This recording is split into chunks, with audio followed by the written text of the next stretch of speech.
Good morning, नमस्कार। आप सभी का पिनाइकल पब्लिकेशन के ऑनलाइन प्लेटफॉर्म में हार्दिक स्वागत एवं अभिनंदन है। मैं सुरेश धर दुबे पुनः आज आप लोगों के साथ ज्योग्राफी सेशन को लेकर के उपस्थित हूं। इस प्लेटफॉर्म के माध्यम से आप लोगों को सामान्य अध्ययन के लिए हिंदी और इंग्लिश माध्यम में पुस्तक उपलब्ध कराई गई है। यहाँ पर 6500 प्लस प्रश्नों का संकलन है। चैप्टर वाइज क्रम में इसको व्यवस्थित किया गया है। तो आप अपनी भाषा की सुविधा के अनुसार पुस्तक का चयन करें और अपने एग्जाम को बेहतर करने का पूरा प्रयास करें। हमें आशा है कि आप लोग स्वस्थ होंगे, मस्त होंगे और अपनी पढ़ाई में संलग्न होंगे। इसी के साथ आज की क्लास को हम लोग प्रारंभ करते हैं और देखते हैं कि कौन कौन से प्रश्न यहाँ पर पूछे गए हैं। हम लोग इससे पूर्व जो ज्योग्राफी का सेशन था उसमें डिस्कशन करते हुए यहाँ पर हम लोगों ने देखा था एग्रीकल्चर। क्या देखा था? एग्रीकल्चर। और उसी एग्रीकल्चर के कुछ प्रश्नों की चर्चा आज की क्लास में की जाएगी। जैसा आप देख रहे हैं जो सेशन है किसका है? ज्योग्राफी का है। और जो टॉपिक चल रहा है वर्तमान में हमारा ये है एग्रीकल्चर का। और इसी के अंतर्गत जो आज का सबसे पहला प्रश्न है इसको ध्यानपूर्वक पढ़ें और देखें क्या लिखा गया। यहाँ पर कैसे लिखा गया है? Which type of farming is practice to meet the need of the farmer family. किस प्रकार की कृषि किस परिवार की आवश्यकताओं को पूरा करने के लिए की जाती है। ध्यान रखिएगा क्या बात कर रहा है? कृषक परिवार की आवश्यकता। तो कृषक परिवार की आवश्यकता के लिए जो कृषि की जाती है क्या उसको मत्स्य पालन कहते हैं। मत्स्य पालन जो है यह व्यावसायिक कृषि है। एक ऐसी कृषि है यह व्यावसायिक है, या स्पष्ट रखिएगा। वाणिज्यिक कृषि भी कैसी है? यह भी व्यावसायिक है। इसी प्रकार रेशम भी क्या है? यह भी व्यावसायिक है। लेकिन जो निर्वहन कृषि होती है यह कृषक परिवार की आवश्यकताओं या जीवन निर्वाह के लिए कृषि की जाती है। अर्थात अपनी मूलभूत आवश्यकताओं के लिए यह कृषि की जाती है। उसको हम लोग कहते हैं जीवन निर्वहन कृषि या निर्वाह कृषि। आते हैं अपने अगले प्रश्न की तरफ। और अगला प्रश्न यहाँ पर इमेज से आप देख सकते हैं कितना यहाँ पर बेहतर इमेज लगाया गया है। और प्रश्न है in which of the following methods of irrigation the water falls drop by drop directly near the root. अर्थात निम्नलिखित में से सिंचाई की किस विधि में जल बूंद बूंद करके सीधे पौधे की जड़ों में गिरता है। यहाँ पर विकल्प क्या है? हस्त सिंचाई। तो हस्त सिंचाई से तो ऐसा संभव नहीं होता है। छिड़काव, अगर छिड़काव की बात करें तो पूरे जैसे वर्षा कराई जाती है वैसे पूरे कह सकते हैं खेत पर वर्षा कराई जाती है। तो यहाँ पर छिड़काव विधि भी नहीं है। फिर कह रहा है ड्रिप हम लोग इससे पूर्व देख चुके हैं। नालियों के माध्यम से पौधों की जड़ों के पानी पहुंचाना क्या कहलाता है? ड्रिप कहलाता है। तो यहाँ पर एक ऑप्शन बचता है जिसका नाम है लेटरल मूव इरिगेशन। तो लेटरल मूव इरिगेशन के माध्यम से ही हम लोग क्या करते हैं? बूंद बूंद करके पानी को सीधे पौधों की जड़ों तक पहुंचाने का कार्य करते हैं। चलते हैं अपने अगले प्रश्न की तरफ। और अगला प्रश्न भी इसी प्रकार आप देखें क्या लिखा गया है। There are region where farmer specialise in vegetable only this type of farming in known as. अर्थात जिन प्रदेशों में कृषक केवल सब्जियां पैदा करता है वहां इसको का नाम दिया जाता है। बताना है क्या नाम दिया जाता है। यहां पर मिश्रित, तो मिश्रित तो होगा नहीं क्योंकि मिश्रित में क्या किया जाता है? यहां पर फसल प्लस पशुपालन। यहां पर दो काम होता है एक साथ। अगर हम देखें यहां पर पशुपालन तो पशुपालन में केवल पशु का होता है। दुग्ध में भी क्या होता है? केवल पशु का पालन होता है। क्या होता है? पशुपालन होता है। तो यहां पर एक बचता जिसका नाम है ट्रक फार्मिंग। ट्रक फार्मिंग ही क्या है? स्पेशली जिन क्षेत्रों में एग्रीकल्चर में विशेष तौर पर सब्जी का प्रोडक्शन होता है। और यह जो शब्द है यह कहां से प्रचलित हुआ है? तो यूएस में। कहां से? यूएस में जो सब्जी की खेती की जाती थी उसको एक स्थान से दूसरे स्थान पर ट्रांसपोर्ट करने के लिए ट्रकों की आवश्यकता पड़ती है। तो उसी के आधार पर तब से इसको ट्रक फार्मिंग नाम दिया गया है। तो ट्रक फार्मिंग ही किसको कहते हैं? सब्जी की कृषि के लिए कहते हैं कि जिन क्षेत्रों में केवल सब्जी की खेती की जाती है। और अगले प्रश्न की तरफ यहां पर जो नेक्स्ट क्वेश्चन लिखा गया है इसको भी ध्यानपूर्वक पढ़ें और समझ करके उत्तर दें। बहुत अच्छा प्रश्न है। क्या लिखा गया है? Which among the following term means growing of fruits. निम्नलिखित में से किस शब्द का अर्थ फलों को उगाना है? यहां पर क्या है? एक लिखा है एपीकल्चर, एक लिखा है ओवरीकल्चर, एक लिखा है पॉमीकल्चर और एक लिखा है सेरीकल्चर। तो यहां पर फलों के लिए जो शब्द इस्तेमाल किया जाता है उसका नाम क्या है? उसका नाम है पोमीकल्चर। क्या नाम है? पोमीकल्चर। सेरीकल्चर हम लोग इससे पूर्व देख चुके थे। ये किसके लिए इस्तेमाल होता है? रेशम के लिए होता है। इसी प्रकार हम लोग विटीकल्चर देखे हैं। क्या देखे हैं? विटीकल्चर। विटीकल्चर किसके लिए होता है? अंगूर के लिए होता है। जो यहाँ पर एपीकल्चर है, किसके लिए है? शहद के लिए है। किसके लिए है? शहद के लिए है। अगर हम आर्बोरी कल्चर की बात करें तो यह जो सजावट वाला, क्या सजावट जो वनस्पति होती है उसका होता है। बहुत सारी आप देखते हैं जब कोई प्रोग्राम होता है, शादी विवाह या कोई अन्य पार्टी होती है, तो वहां पर बहुत से ऐसे सजावटी वनस्पतियों का प्रयोग किया जाता है और उसी की जो खेती होती है उसी का नाम होता है आर्बोरी कल्चर। क्या नाम होता है? आर्बोरी कल्चर। जबकि एपीकल्चर का तात्पर्य होता है शहद की कृषि और पोमीकल्चर का तात्पर्य होता है फलों की कृषि। सेरीकल्चर का तात्पर्य होता है रेशम की कृषि। विटीकल्चर का तात्पर्य होता है अंगूर की खेती और एक होता है ओलेरीकल्चर जिसका तात्पर्य होता है सब्जी की कृषि। किसका? सब्जी की। तो इस प्रकार आप इन टर्म को याद रखें और अपने उत्तर को सही ढंग से देने का प्रयास करें। अगला यहां पर प्रश्न है, झूम कल्टीवेशन और shifting cultivation is also known by the name of, अर्थात झूम खेती या स्थानांतरित खेती को किस नाम से जाना जाता है?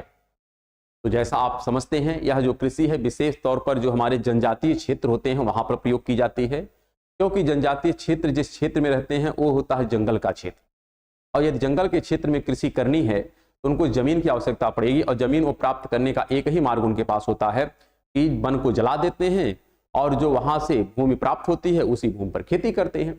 तो इस प्रकार से कह सकते हैं यहां पर जो लिखा है वृक्षारोपण, तो ये मैकेनिज्म नहीं है। मिक्स्ड फार्मिंग ये भी नहीं है। व्यापक ये भी नहीं है। तो क्या है? कटाओ और जालो। तो कटाओ और जलाओ प्रोसेस से ही क्या करते हैं ये लोग अपनी खेती करते हैं। विशेष तौर पर जनजातीय जो क्षेत्र होता है इसी को झूम कृषि भी कहते हैं और इसी को स्थानांतरित कृषि भी कहते हैं। चलते हैं अपने अगले प्रश्न की तरफ। और अगला जो प्रश्न यहां पर लिखा गया है ये भी है, the slash and burn agriculture is called व्यवहार आर दहिया इन, अर्थात कर्तन दहन प्रणाली कृषि को राज्य में बेबर या दहिया के नाम से जाना जाता है। यहां पर विकल्प क्या लिखा गया है? यहां पर है मध्य प्रदेश है, उड़ीसा है, आसाम है और उत्तर प्रदेश है। तो यहां पर एक ही आंसर होगा और वो क्या हो जाएगा?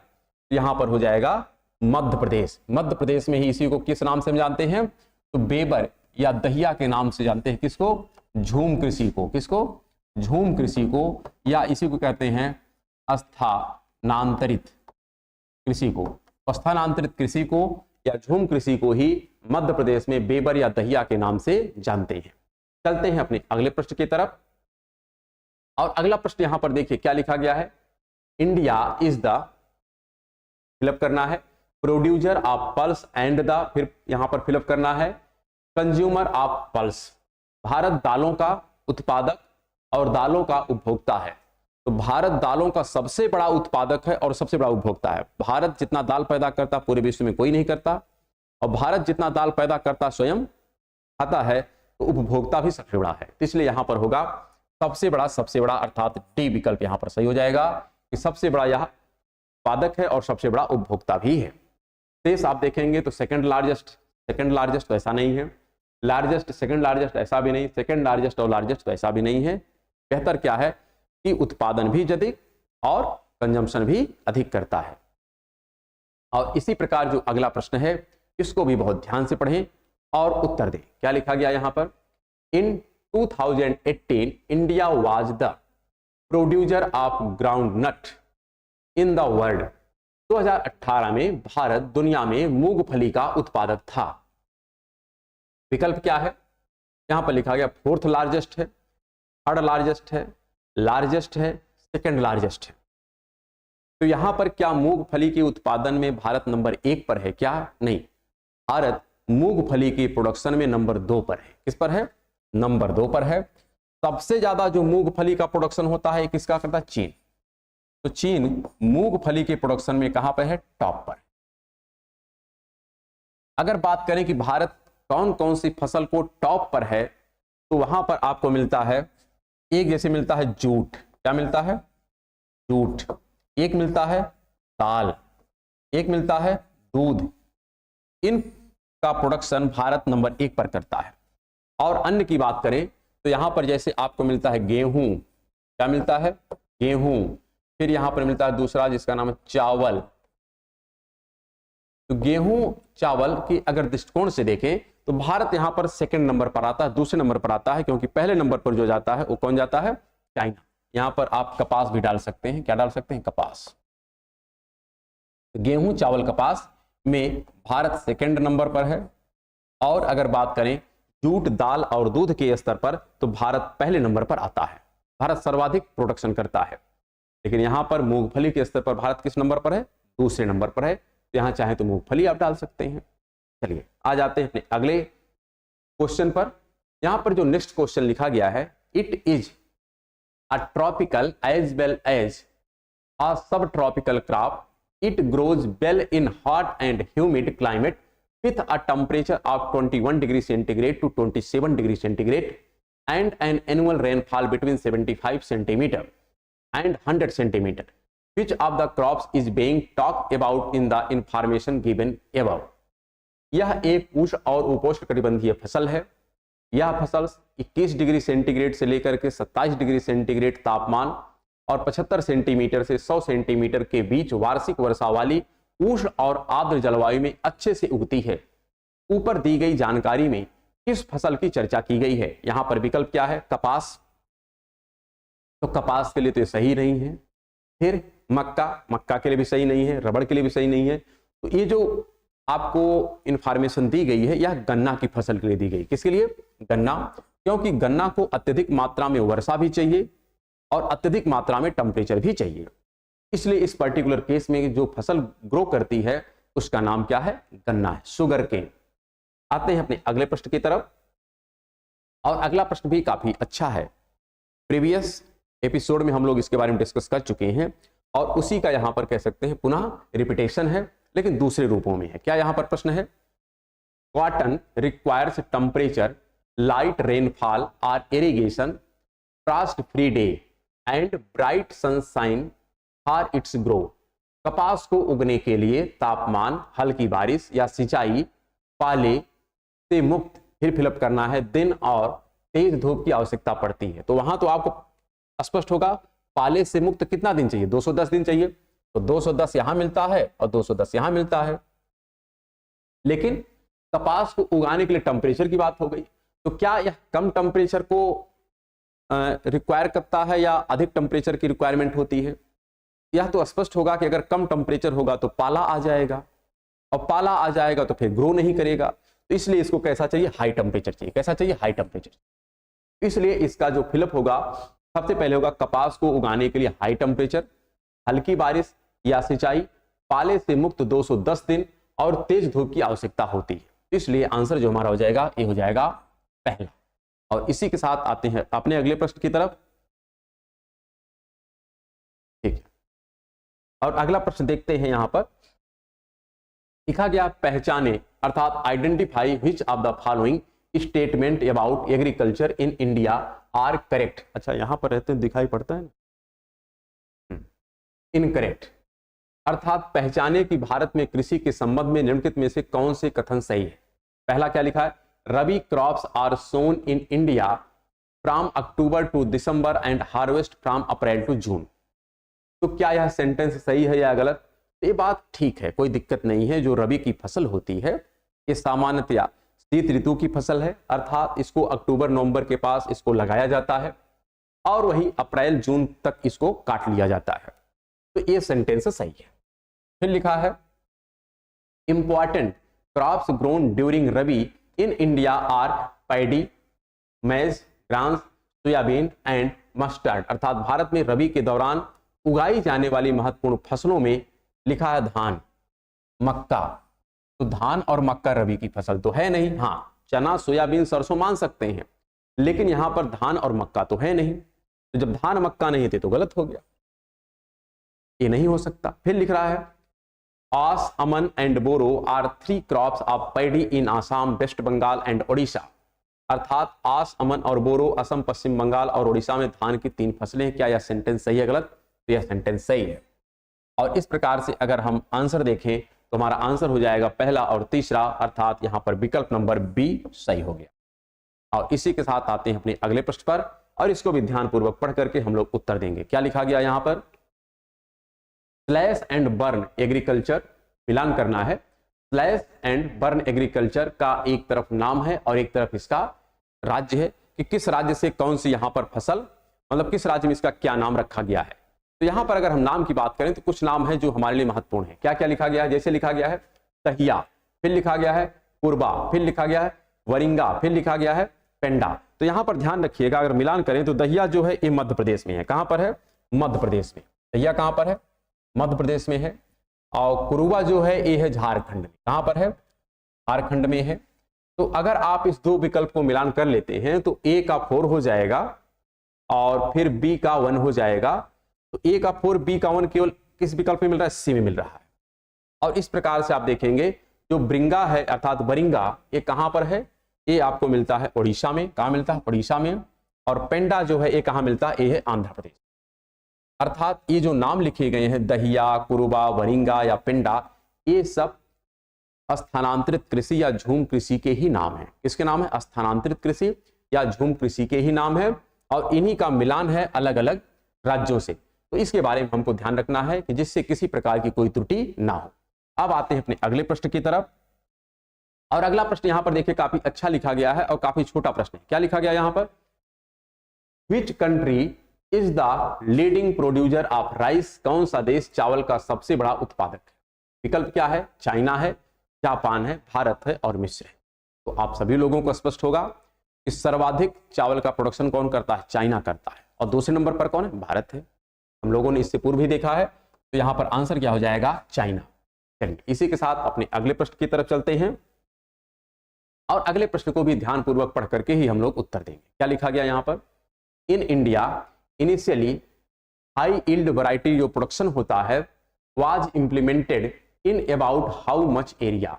अर्थात भारत में प्रारंभ में उच्च उपज विविधता कार्यक्रम लगभग कितने क्षेत्र में लागू किया गया था? यहां पर विकल्प है 5 million hectare, 3 million hectare, 4 million hectare और 2 मिलियन हेक्टेयर। तो यह एकदम फैक्ट है। अगर आंकड़े याद हैं तो जवाब दे पाएंगे और आंकड़े याद नहीं तो जवाब नहीं दे पाएंगे। इसके लिए कोई कॉन्सेप्ट नहीं होता है। बहुत से ऐसे प्रश्न आते हैं जो कॉन्सेप्ट बेस्ड नहीं होते हैं बल्कि एज इट इज आंकड़ा होता है। आपको आंकड़े याद हैं तो जवाब दे पाएंगे और आंकड़े याद नहीं तो जवाब नहीं दे पाएंगे। जैसे पूछ लिया जाए भारत का एरिया कितना है, भारत का अक्षांशीय विस्तार कितना है, तो ये सब आंकड़े जो हैं ये सब कॉन्सेप्ट बेस्ड नहीं होते हैं, ये सब एक्चुअल फैक्ट है। फैक्ट याद है तो जवाब है, नहीं है तो नहीं है। वैसे यहां पर है तो इसका जो आंसर हो जाएगा ये हो जाएगा 2 मिलियन हेक्टेयर। कितना हो जाएगा? 2 मिलियन हेक्टेयर। और इसी के साथ आते हैं अपने अगले प्रश्न की तरफ और अगला प्रश्न भी ध्यानपूर्वक देखते हैं और उत्तर देने का हम लोग प्रयास करेंगे। क्या लिखा गया यहां पर?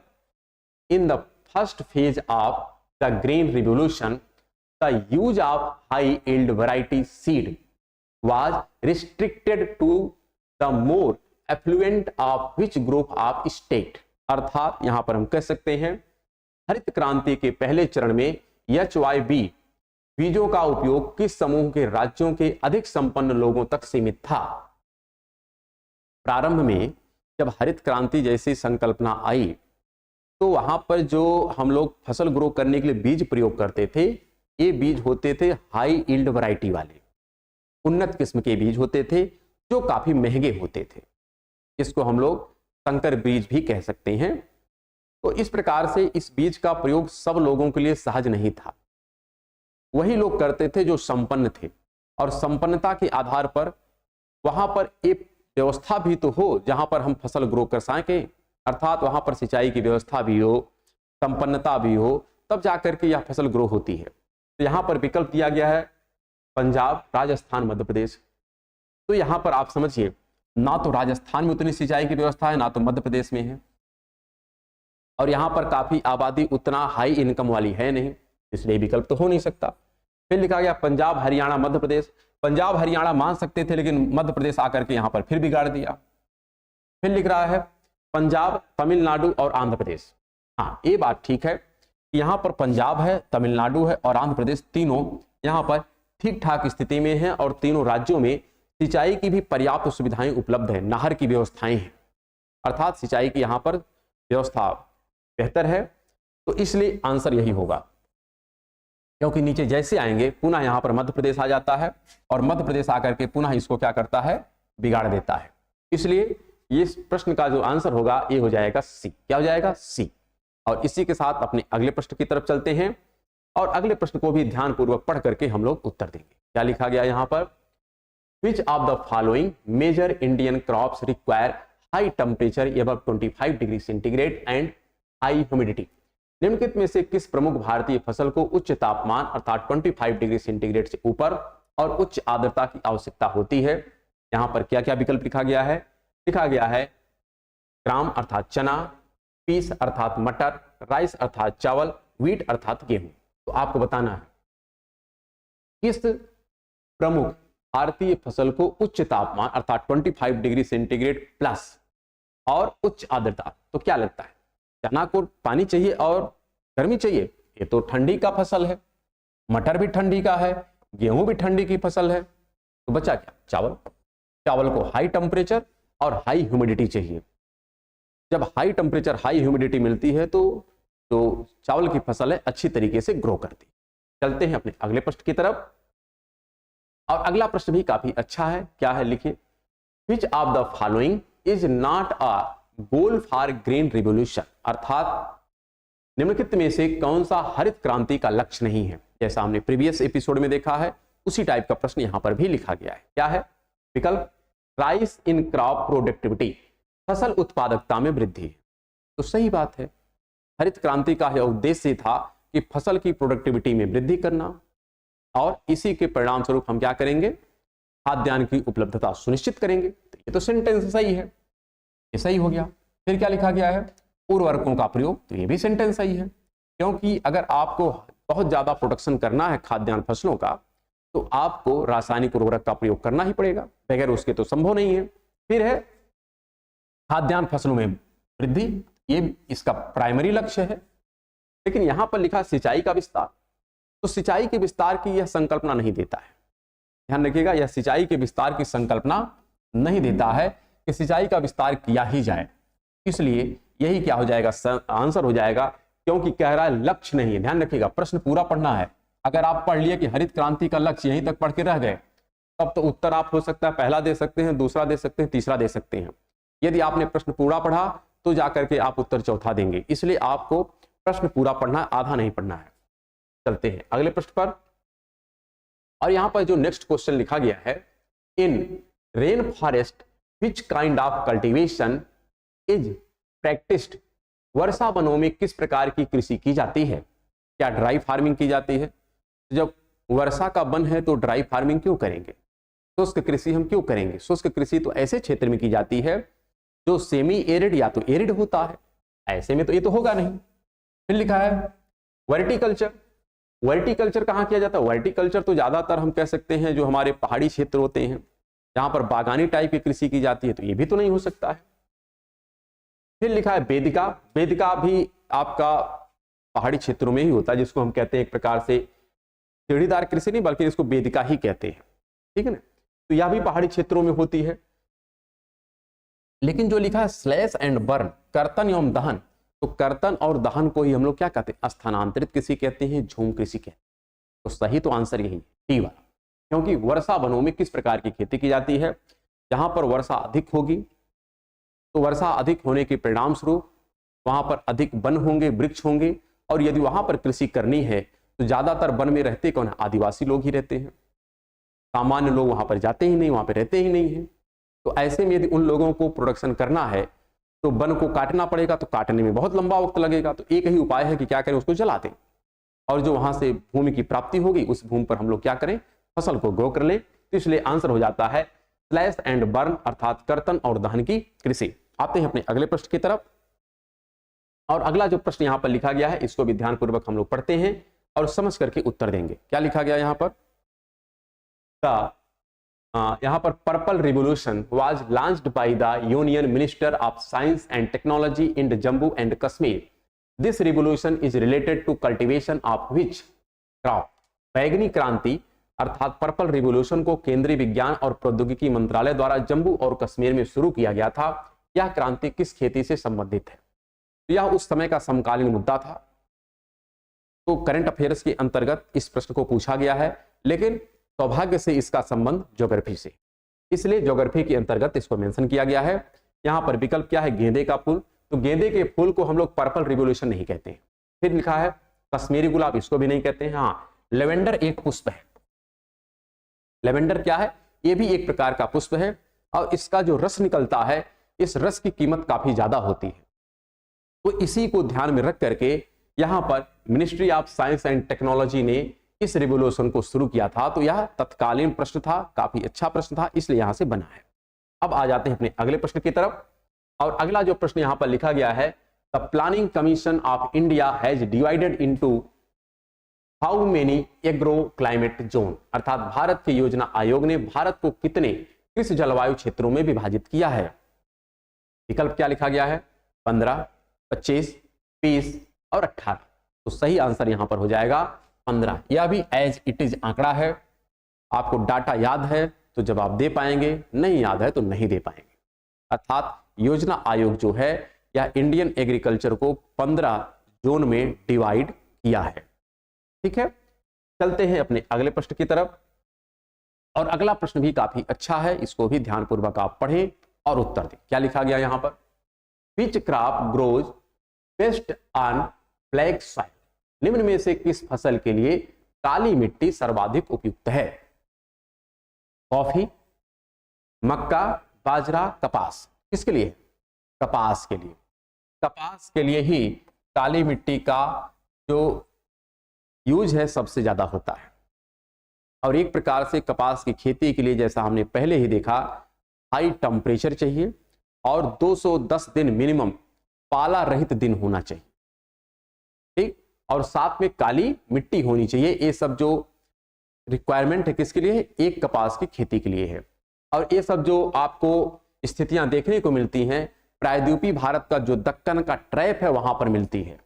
और दक्कन का ट्रैप का जो विस्तार है, इसका ज्यादातर जो सेक्शन है ये महाराष्ट्र में है, कुछ सेक्शन आपको गुजरात वाले में भी मिलता है।